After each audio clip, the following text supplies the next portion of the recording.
AP వైపు మోంతా తుఫాన్ దూసుకువస్తోంది. ఆగ్నేయ బంగాళాఖాతంలో తీవ్ర వాయుగుండంగా మారడంతో తీర ప్రాంతాల్లో భారీ వర్షాలు కురుస్తున్నాయి. తుఫాను కారణంగా ఐఎండీ 7 జిల్లాలకు రెడ్ అలర్ట్ను, 16 జిల్లాలకు ఆరెంజ్ అలర్ట్ను, ఇక మరో 3 జిల్లాలకు ఎల్లో అలర్ట్ను ప్రకటించింది. సముద్రం అలజడి కారణంగా గురువారం వరకు మత్స్యకారులు వేటకు వెళ్లరాదని విశాఖలోని తుఫాన్ హెచ్చరికల కేంద్రం సూచించింది. విశాఖపట్నం, మచిలీపట్నం, కృష్ణపట్నం, నిజాంపట్నం, గంగవరం, కాకినాడ పోర్టుల్లో ప్రమాద హెచ్చరికలను జారీ చేసింది. దీనిపై మరింత సమాచారం మా ప్రతినిధి కామేశ్వరరావు లైవ్ ద్వారా అందిస్తారు. రైట్ కామేశ్వరరావు, ఏంటి సమాచారం? యమునా, చూసుకుంటే కనుక కాకినాడ జిల్లా వ్యాప్తంగా కూడా ఐ అలర్ట్ అయితే ప్రకటించారు. దీనికి సంబంధించి రెడ్ అలర్ట్ కూడా ఉందని చెప్పొచ్చు.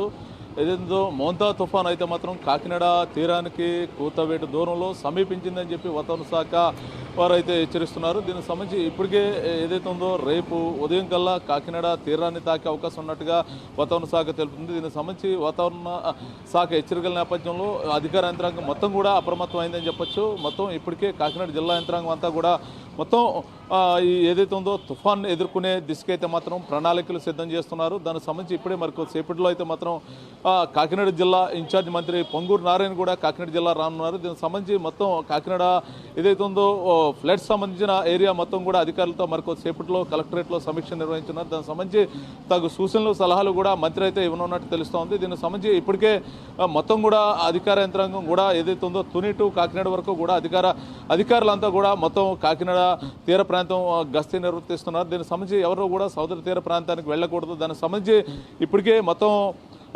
తీర ప్రాంతం అంతా కూడా ఐ అలర్ట్ ప్రకటించారు. దానికి సంబంధించి అయితే మాత్రం కంప్లీటెడ్గా కాకినాడ యంత్రాంగం మొత్తం కూడా తుఫాన్ ఎదుర్కోవడానికి సిద్ధంగా ఉందని చెప్పొచ్చు. ఇప్పుడే మరి కొద్దిసేపటి కింద ఎన్డీఆర్ఎఫ్ బృందాలు, ఎఫ్డీఆర్ఎఫ్ బృందాలు కూడా కాకినాడ తీర ప్రాంతానికి చేరుకున్నారు. దానికి సంబంధించి మొత్తం మీద ఈ తుఫాన్ ఏదైతే ఉందో మోంతా తుఫాన్ ఎదుర్కోవడానికి మొత్తం అధికార యంత్రాంగం సిద్ధంగా ఉందని చెప్పొచ్చు. మరి కొద్దిసేపట్లో జిల్లా కలెక్టర్ అదేవిధంగా జిల్లా ఇన్ఛార్జ్ మంత్రి కూడా మొత్తం తుఫాన్ ఏరియాని మొత్తం కూడా ఫ్లడ్స్ని సందర్శించున్నారు. అనంతరం దాని మీద రివ్యూ చేసి తుఫాను రేపు తీరం దాటే సమయంలో ఎటువంటి జాగ్రత్తలు తీసుకోలేదు దాని మీద మొత్తం కూడా మంత్రి సూచనలు అయితే చేయనున్నట్టు తెలుస్తూ ఉంది. దీనికి సంబంధించి ఇప్పటికే అధికార యంత్రాంగం మొత్తం కూడా కాకినాడ ఏదైతే ఉందో రివ్యూ మొత్తం కాకినాడలో సుడిగుండంలా తిరుగుతున్న తుఫాను మొత్తం కూడా ఎప్పటికప్పుడు మానిటరింగ్ చేస్తూ మొత్తం జిల్లా వ్యాప్తంగా ప్రజల్ని అప్రమత్తం చేస్తున్నారు. దీనికి సంబంధించి ఇప్పటికే మొత్తం మత్స్యకారులను ఎవరిని కూడా తీర ప్రాంతంలో ఎవరినూ ఉండరాదని చెప్పేసి హెచ్చరికలు జారీ చేశారు. దానికి సంబంధించి ఇప్పటికే మొత్తం కాకినాడ మొత్తం కూడా రెడ్ అలర్ట్ అయితే ప్రకటించారు. దానికి సంబంధించి ఇప్పుడు ఒప్పాడ ఏదైతే ఉందో ఒప్పాడ తీర ప్రాంతం నుంచి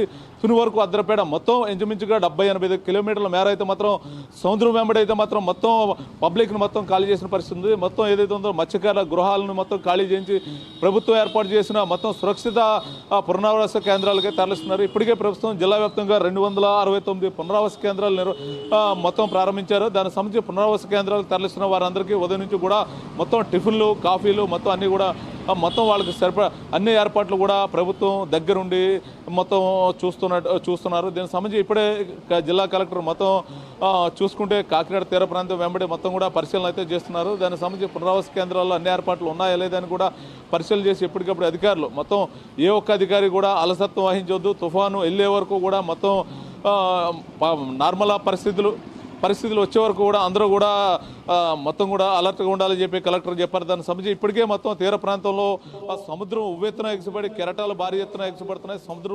సముద్ర గర్భంలో వస్తున్న తుఫాను అలజడులకు సంబంధించిన మొత్తం వేవ్స్ అన్ని కూడా సముద్ర పొడిన ఒక రకమైన భయంకరమైన అరుపులు అరుస్తూ సముద్రం కెరటాలు భారీ ఎత్తున అయితే మాత్రం ఒడ్డుకి కొడతా ఉన్న పరిస్థితి అయితే ఉంది. మొత్తానికి ఏదైనప్పుడు కూడా మోంతా తుఫాను గతంలో 2003లో మిచాయ్ తుఫాను కంటే ప్రమాదకరమైన తుఫాను అని చెప్పి తుఫాను శాఖ అయితే మాత్రం ఇప్పటికే హెచ్చరికలు జారీ చేసింది. 2003లో మనం ఏదైతే ఉందో మిచాన్ తుఫాను ఏదైతే చూసామో ఇంచుమించుగా భారీ ఎత్తున 230 మంది పైచీలకు అయితే మాత్రం ప్రమాదానికి గురై మరణించిన పరిస్థితి ఉంది. దాన్ని మించి ఈ తుఫాను ఎఫెక్ట్ ఉండబోతుంది. కాకినాడ మొత్తం జిల్లా వ్యాప్తంగా కూడా అప్రమత్తం చేయాలి అధికారులు అని చెప్పి పైనుంచి ఎప్పటికప్పుడు CM Chandrababu, deputy CM Pawan Kalyan అయితే మాత్రం ఆదేశాలు జారీ చేస్తూ తుఫాను మానిటరింగ్ చేస్తూ ఎప్పటికప్పుడు మోంతా తుఫాన్ కారణంగా ఐఎండీ 7 జిల్లాలకు రెడ్ అలర్ట్ను జారీ చేసింది. అలాగే 16 జిల్లాలకు ఆరెంజ్ అలర్ట్ను జారీ చేసింది. ఇక మరో 3 జిల్లాలకు ఎల్లో అలర్ట్ను ప్రకటించింది. సముద్రం అలజడి కారణంగా గురువారం వరకు మత్స్యకారులు వేటకు వెళ్లరాదని విశాఖలోని తుఫాన్ హెచ్చరికల కేంద్రం సూచించింది. ఇక వాతావరణ శాఖ సూచించినట్టుగానే ఏపీకి ఇక మోంతా తుఫాన్ తాకనుందని తెలియగానే ఏపీ సీఎం చంద్రబాబు ఇక స్పందించి ప్రజలకు అలర్ట్ను జారీ చేశారు. అలాగే అధికారులకు కూడా అలర్ట్ను జారీ చేశారు. ప్రజలందరూ కూడా అలర్ట్ గా ఉండాలి. ఇక మత్స్యకారులు ఎవరు కూడా వేటకు వెళ్లరాదని తెలిపారు. అలాగే ఇప్పటికే పాఠశాలలు కూడా సెలవును ప్రకటించడం జరిగింది. ఇక ఏపీ ప్రభుత్వం అంటే గత వచ్చిన తుఫాన్ల కన్నా కూడా ఈ మోంతా తుఫాన్ ప్రభావం అధికంగా ఉంటుంది కాబట్టి అటు ఎన్డీఆర్ఎఫ్ బృందాలు ఎస్డీఆర్ఎఫ్ బృందాలను కూడా అలర్ట్ చేయడం జరిగింది. రైట్, ఇక ఈ అంటే ఒక మోంతా తుఫాన్ అనేది రావడం జరుగుతుంది అని తెలిసినప్పటి నుంచే ప్రజల్ని అధికారులను అలర్ట్ చేయడం అనేది హర్షించదగ్గ విషయం అని చెప్పుకోవాలి.